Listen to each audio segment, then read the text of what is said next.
Hello बच्चों, यदि आप भी कक्षा 10 के विद्यार्थी हैं तो आपके एग्जाम में सिर्फ एक दिन बाकी है। 22 फरवरी को आपका हिंदी का एग्जाम है। 70 में 65 नंबर बिल्कुल पक्के आएंगे आपके। सिर्फ इतना कर लीजिए एक दिन में जितना इस वीडियो में बताया जाता है।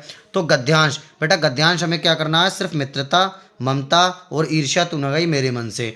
तो 2 नंबर का एक क्वेश्चन आएगा। 3 क्वेश्चन आपसे पूछे जाएंगे। इस तरह से 6 नंबर इसके होंगे।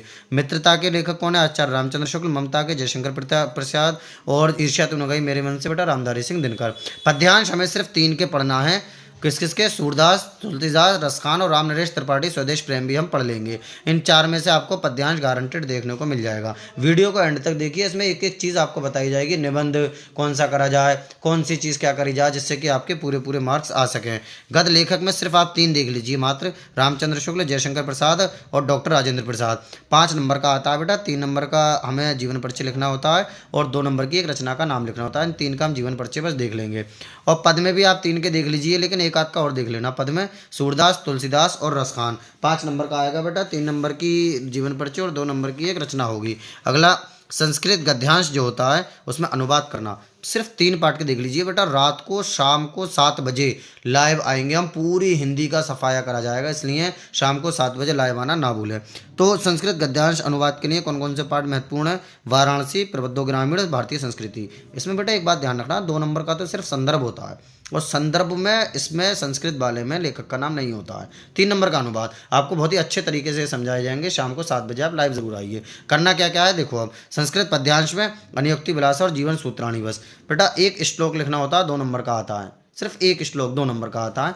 उसके बाद संस्कृत प्रश्नोत्तर वीर वीरण पूजिते, जो 2 नंबर के जो आते हैं, एक 5-6 देगा आपको, 2 पूछेगा उनमें।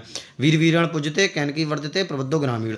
उसके बाद आता है हमारा जो 20 नंबर के विकल्प आते हैं, उसमें रस, छंद, अलंकार, उपसर्ग, समास विग्रह, पर्यायवाची शब्द, तत्सम, तद्भव, वाक्य, वाच्य, इस तरह से। और गद्य पद के जो 5-5 नंबर के प्रश्नोत्तर होते हैं वो भी आते हैं, जैसे रचनाएं वचनाएं जो पूछ लेता है, इस तरीके से। मैंने चैनल में वीडियो में आप जाकर देखिए, 73 महत्वपूर्ण रचनाएं हैं जो कि बहुत ही ज़्यादा एग्जाम में पूछी जाती हैं। निबंध में बेटा हमें ज़्यादा नहीं करना है, सिर्फ ये 5-6 निबंध हमें देख लेना है।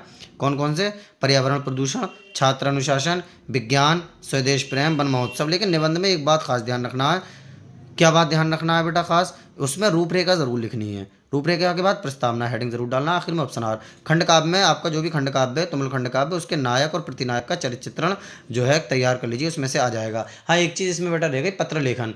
पत्र लेखन में एक आप तो बिजली विभाग वाला तैयार कर लीजिए, और इसके अलावा शुल्क माफ़ी के लिए, छात्रवृत्ति के लिए, और एक आप देख लीजिए आपके मोहल्ले में गंदगी है तो डेंगू की बीमारियां हो रही हैं, वो वाला पत्र आप देख लीजिए। इनमें से ही आपको पूरा पेपर देखने को मिल जाएगा। तो शाम को 7 बजे लाइव आना ना भूलें, और कमेंट्स बॉक्स में बताइए आपको कौन सा टॉपिक हिंदी का कवर करना है। उसके बाद जब हिंदी का पेपर हो जाएगा बेटा, मैथ की डेली लाइव 7 बजे आप ज़रूर आइए। हर डेली जो भी पेपर होगा शाम को 7 बजे लाइव हम आया करेंगे।